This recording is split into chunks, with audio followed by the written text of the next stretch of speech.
Assalamualaikum warahmatullahi wabarakatuh. Nama saya Luciana Dewi Seferdin dengan NPM 1807-2023-0012. Penelitian ini berjudul White Savior Narrative dalam film Get Married yang dirilis pada tahun 2007. Penelitian ini dilatar belakangi oleh masih maraknya supremasi kulit putih. Menurut Sukanto, pada tahun 1983, supremasi kulit putih sangat erat kaitannya dengan rasisme. Rasisme merupakan doktrin yang menekankan pentingnya menjaga ciri-ciri ras yang dijadikan standar untuk melakukan interaksi antar individu atau kelompok. Sneijderman dan Piazza menjelaskan bahwa rasisme belum hilang, tetapi digantikan oleh bentuk rasisme baru yang hegemonik, implisit, terselubung, dan seolah-olah tidak rasis. Prasangka dan diskriminasi rasial tidak lagi diungkapkan secara bebas dan eksplisit. Film, sebagai media yang mewadahi representasi, dapat mempertahankan ideologi rasis dan supremasi kulit putih dengan cara yang terselubung. Di Indonesia sendiri, yang penduduknya adalah kulit berwarna dan tidak didominasi orang kulit putih, masih melihat orang kulit putih atau sering disebut sebagai bule, memiliki kedudukan yang lebih tinggi. Penelitian ini menggunakan dua teori. Yang pertama adalah White Savior dari Hughie Matthew pada tahun 2014. Eh, dalam argumennya, Hughie Matthew memusatkan dan menormalkan pengalaman kulit putih melalui representasi orang kulit berwarna yang tidak dapat keluar dari marginalisasi sosial dan budaya mereka tanpa bimbingan dan kepemimpinan dari seorang tokoh kulit putih. Tanpa bantuan penyelamatan kulit putih, Hugi berpendapat bahwa orang kulit berwarna tidak akan mampu melampaui situasi sosial mereka saat ini. Narasi penyelamatan kulit putih menekankan etika tanggung jawab individu dan kedermawanan sebagai respons terhadap segregasi rasial yang sistematis dan terlembaga. Penelitian ini juga menggunakan teori the camera and space yang diargumentasikan oleh Plamagior dan Wallace, yang melihat bahwa penggunaan angle pada adegan di film menyiratkan makna tertentu. Objek penelitian ini adalah film Get Married yang dirilis pada tahun 2007. Film ini menceritakan tentang Mai, seorang perempuan yang telah lulus dari Akademi Kesekretariatan dan masih menganggur. Mai dan ketiga temannya berada di situasi yang tidak membawa mereka kemana-mana. Orang tua Mai terus meminta Mai untuk menikah, tapi karena Mai tidak mau berpasangan dengan orang yang dijodohkan dengannya, maka ia terus melajang dan dengan putus asa memutuskan akan menikah dengan salah satu teman dekatnya. Mereka hidup di lingkungan kelas bawah dan biasanya nongkrong di pinggir sungai. Hingga suatu hari, Maya bertemu Randy, laki-laki keturunan Jerman yang baru menyelesaikan pekerjaannya di Amerika. Dan seketika, Randy dan Maya jatuh cinta. Dan kemudian mengubah nasib Maya dan teman-teman Maya untuk menggapai impian mereka. Eh, ada beberapa adegan dalam penelitian ini. Yang pertama adalah adegan di mana Maya dan ketiga temannya bermain di sungai. Adegan ini menggunakan high angle shot, di mana kamera diposisikan di atas karakter dan melihat ke bawah, yang bertujuan untuk mengecilkan subjek dan hasilnya membuat karakter tersebut terlihat less powerful. Adegan ini menunjukkan bahwa Maya dan ketiga temannya merupakan tokoh yang tidak ada kuasa dan kecil perannya di masyarakat. Kemudian, ada tokoh Randy.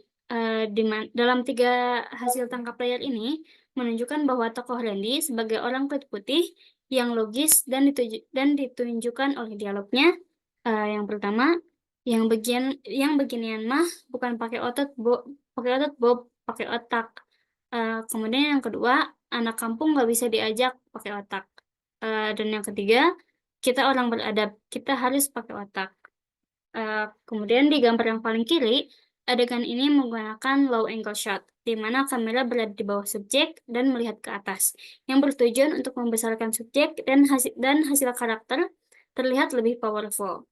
Sementara dari adegan ini, gambarnya didominasi oleh mobil, yang menjadi simbol privilege Randy berupa kekayaan. Karena dalam film ini, tidak semua tokoh memiliki mobil dan kekayaan yang cukup. Kemudian di dua gambar kanan menampilkan Randy yang habis dipukuli oleh teman-teman Mai. Dan menunjukkan bahwa kenyamanan dari kasur dan rumahnya. Kemudian dalam salin dia ini ada 2 adegan yang memakai eye level shot. Gambar yang di kiri diambil dari sudut pandang di dalam rumah, sementara gambar yang kanan di luar rumah. 2 adegan ini menunjukkan Randy yang lebih tinggi. Selain menunjukkan postur tubuhnya, di mana orang kulit putih memiliki tubuh yang lebih tinggi, di sini juga menunjukkan hierarki Randy yang lebih tinggi daripada Mai dan keluarganya. Kemudian, dalam adegan ini menggunakan, medium shot dan medium close up. Gambar atas kiri menggunakan medium shot menunjukkan intimasi ruang antara Randy dan teman-teman Mai. Kemudian kamera berpindah menjadi medium close up di gambar kanan atas untuk menunjukkan ekspresi Benny, yang mencoba mengintimidasi Randy lewat ekspresi, gestur, dan ucapannya, yaitu daripada kita pakai bahasa kekerasan, selanjutnya kamera berpindah ke sudut pandang Guntoro di, kiri bawah. Masih dengan medium close up untuk menunjukkan ekspresi Randy yang tetap tenang dan berkata, "Mari bicara dengan akal sehat, yang pakai kekerasan itu cuma orang primitif." Randy juga melanjutkan dengan mengatakan bahwa orang kampung minim pendidikan. Lalu kamera berpindah ke medium shot di gambar kanan bawah, dan menunjukkan gestur teman-teman Mae yang mereka tidak, terima dengan ucapan Randy dan siap-siap, mengeroyok Randy. Kemudian melihat respon ini, Randy kemudian menawarkan pekerjaan pada ketiga teman Mai ini jika ia berhasil menikah dengan Mai. Kemudian dalam adegan ini, tokoh Randy diajak oleh orang-orang komplek untuk menyerang kampung tempat tinggal Mai. Adegan ini menggunakan high angle shot, kamera diposisikan berada sejajar dengan Randy, si orang kulit putih, untuk menunjukkan bahwa dia mendominasi dan di atas orang-orang komplek, yaitu para orang kulit berwarna yang bertujuan untuk mengecilkannya, dan hasilnya membuat orang-orang ini terlihat less powerful. Kemudian kamera berpindah ke sudut pandang di bawah Randy menggunakan low angle shot. Dan walaupun layar didominasi oleh orang kulit berwarna, tetapi posisi mereka di bawah Randy. Adegan ini menunjukkan, posisi Randy sebagai orang kulit putih berada di atas orang kulit berwarna, dan melihat bahwa Randy yang, hanya satu-satunya orang yang tidak berubah, adegan ini menunjukkan bahwa orang kulit putih adalah orang modern, sementara orang kulit, berwarna adalah orang primitif yang tradisional dan selalu menggunakan kekerasan. Kemudian dalam adegan ini, menggunakan medium close up, yang digunakan untuk menunjukkan ekspresi dari para tokoh, dan diambil dari belakang tubuh Mae yang menampilkan bahwa Mae sedang berhadapan dengan Randy. Dalam adegan ini terjadi tawuran antara komplek yang membela Randy dengan kampung Mae. Di tengah kekacauan ini, Mae ikut berkelahi dan Randy melihatnya. Kemudian Mae menengok ke kanan dan ke kiri, berteriak untuk, tawuran ini berhenti, tapi usahanya tidak didengar.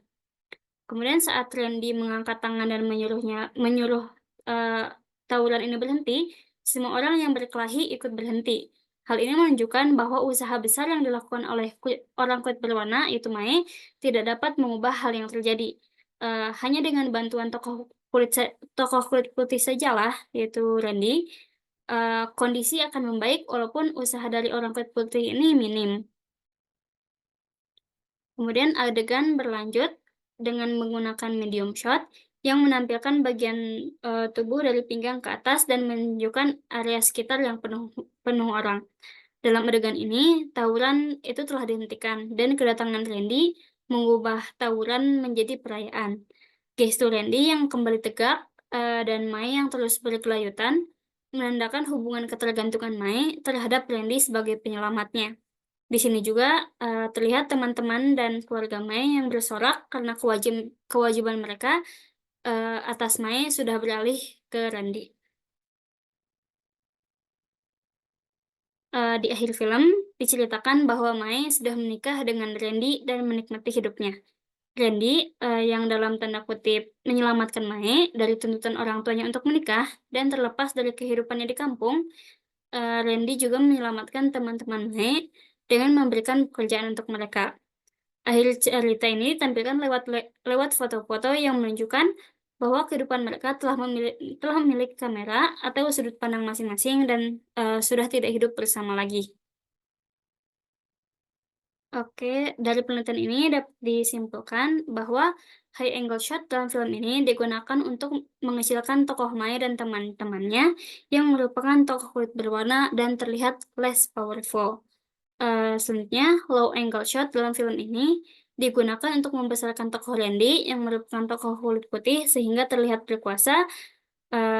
Dan white savior naratif dalam film Get Married pada tahun 2007 ini memusatkan dan menormalkan pengalaman Randy sebagai orang kulit putih melalui representasi Mai dan orang di sekitarnya sebagai orang kulit berwarna yang tidak dapat keluar dari marginalisasi tanpa bimbingan dan kepemimpinan seorang kulit putih, yaitu Randy.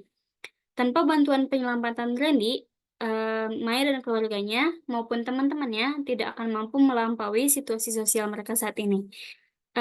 Narasi penyelamatan kulit putih menekankan etika tanggung jawab dan kedermawanan yang dijalankan melalui tokoh Randy, bahwa sebagai manusia modern, segala sesuatu harus memakai otak.